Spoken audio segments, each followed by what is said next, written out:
आज हम गोभी से बनाएंगे बहुत ही मज़ेदार सी रेसिपी जिसे आपने आज तक ट्राई नहीं किया होगा। इतनी अमेजिंग सी रेसिपी, चलिए बनाते हैं फटाफट से। वीडियो पसंद आए तो चैनल को लाइक शेयर और सब्सक्राइब जरूर करें। इसके लिए हम लेते हैं यहाँ पे गोभी, और गोभी के डंठल को हम काट करके अलग कर देंगे। यहाँ पे देखिए 2 दिन से रखा हुआ है ना, तो थोड़ा पीला पड़ने लगा है।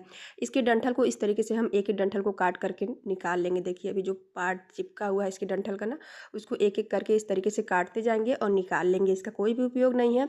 अब गोभी के फूल को एक एक को हम निकालेंगे अलग अलग। गोभी के फूल भी जो है ना टूटने नहीं चाहिए, इस तरीके से निकालेंगे तो बहुत ही ईजिली निकल जाते हैं। कुछ बड़े बड़े रहते हैं ना, तो उसको आप 2 पार्ट में कर सकते हैं। यहाँ पे देखिए गोभी के किनारे किनारे के जो फूल है ना बड़े बड़े, उसी को हम निकाल लेंगे, और बीच में जो होते हैं ना उसे काटना पड़ता है, तो उसे हमने हटा दिया था। फिर दूसरा गोभी हमने ले लिया था। यहाँ पे जितने भी फ्लावर निकले हैं गोभी के, इसको हम एक प्लेट में रख लेते हैं। और प्लेट में रखने के बाद चलिए अब इसको साइड में करते हैं। अभी कुछ सब्जियाँ और भी हम चॉप कर लेते हैं। इसके लिए हम लेते हैं सबसे पहले गाजर, और गाजर को हमने पहले से छील लिया है ना, छील करके रखा था। इसका कलर थोड़ा सा चेंज होने लगा था। इसको पहले पतले पतले स्लाइस में काटेंगे, फिर इस तरीके से काटेंगे, फिर इसको स्क्वायर शेप में इस तरीके से हम काट देंगे। इतना सारा हमने गाजर भी काट लिया है। अब हम लेते हैं स्प्रिंग अनियन। स्प्रिंग अनियन को भी इस तरीके से काटना है। जो इसका वाइट वाला पार्ट है इसको हम हटा देंगे, ग्रीन वाले पार्ट को हम काटेंगे। तो यहाँ पे काट लेते हैं इसको, लेकिन हम डालेंगे नहीं इसको। देखिए इस तरीके से हम हटा देते हैं, और जो ग्रीन वाला ना इसको हम काट लेते हैं। तो स्प्रिंग अनियन काटने में बहुत ही ज़्यादा मज़ा आता है, क्योंकि फटाफट से ये कट जाता है। अब लिया हमने हरा धनिया, सभी चीज़ों को यहाँ पे हमने धुल लिया था, धुल करके ही काट रहे हैं। और यहाँ पे धनिया भी कट करके तैयार हो गया है। तो अब हम एक लगे हाथ हरी मिर्च भी काट लेते हैं। इसको भी बारीक बारीक काटते हैं, तीखा अपने अकॉर्डिंग कर सकते हैं। यहाँ पे जो सब्जियाँ कट गई हैं इसको अभी हम ऐसे रहने देते हैं चॉपिंग बोर्ड पे। अब हम लेते हैं एक बड़ा सा बाउल या कोई भी कटोरी। तो यहाँ पे हमने बड़ी सी कटोरी ली है, इसमें हमने 2 चम्मच बेसन डाल दिया है। और 2 चम्मच बेसन डालने के बाद यहाँ पे हम डालते हैं नमक 1/4 चम्मच। यहाँ पे 1 चुटकी करीब हम डाल देते हैं हल्दी पाउडर। साथ में हम डाल देते हैं 1/4 चम्मच ही गरम मसाला। और अब यहाँ पे 1/4 चम्मच लाल मिर्च डाल देते हैं। यहाँ पे थोड़ी सी अजवाइन लेते हैं, हाथ पे इस तरीके से क्रश करके डालते हैं, जिससे इसका फ्लेवर बहुत ही ज़्यादा अच्छा आता है। तो हाथ पे क्रश करके ही डालिए। और अब इस घोल में हम डालेंगे थोड़ा थोड़ा पानी, और इसका बिल्कुल पतला सा हमें घोल तैयार कर लेना। गाढ़ा बिल्कुल भी ना रहे, एकदम पतला सा रहे। तो यहाँ पे देखिए इतना पतला घोल है। जब घोल तैयार हो जाएगा तो जो सब्जी हमने काट करके रखी है ना, उसको हम डाल देते हैं। सभी सब्जियों को यहाँ पे इतना सारा हमने काट करके रखा था, सभी को डाल देते हैं। अब इसे हम मिक्स करते हैं घोल में। और घोल में मिक्स करने के बाद अब हम इसमें डालेंगे चावल का आटा।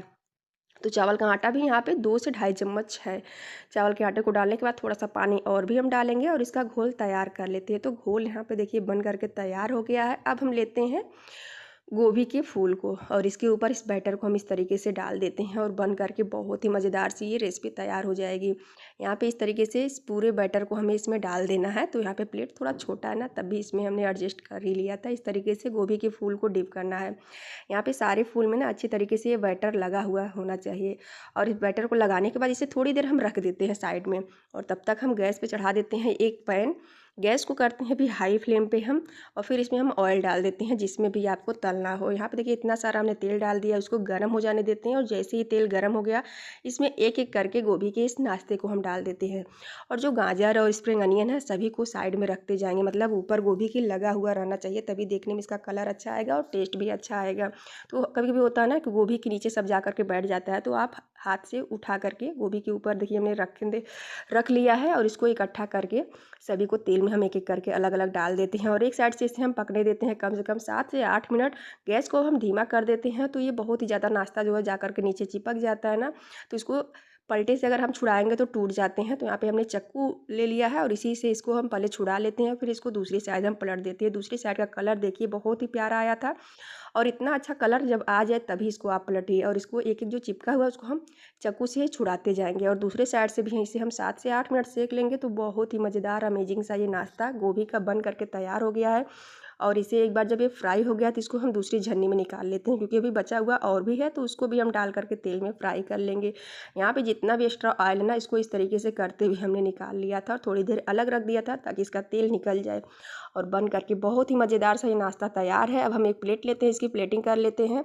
तो यहाँ पे एक बार हमने डाला, और जो दूसरी बार फ्राई किया था उसको भी हम डाल देते हैं। तो इसका कलर देखिए कितना प्यारा आया, खाने में भी बहुत ज़्यादा क्रिस्पी, बहुत ज़्यादा टेस्टी था, बहुत ही चटपटा था। इसे आप हरी चटनी, ग्रीन चटनी किसी के भी साथ इसे सर्व कर सकते टमाटो सॉस के साथ खाइए या हरी मिर्च के साथ खाइए। ज़्यादातर तो लोग हरी मिर्च के साथ ही खाना पसंद करते हैं। यहाँ पे इसको हमने प्लेट में रख लिया है। एक मैं आप लोग को तोड़ के दिखाती हूँ कि कितना ज़्यादा क्रिस्पी ये बन करके तैयार हुआ है। ऐसा नहीं है कि गोभी पका हुआ नहीं था, गोभी भी अंदर से बाहर तक बिल्कुल अच्छी तरीके से पका हुआ था। यहाँ पे देखिए गोभी को हमने बॉयल भी नहीं किया था। और एक मैं तोड़ करके दिखाती हूँ।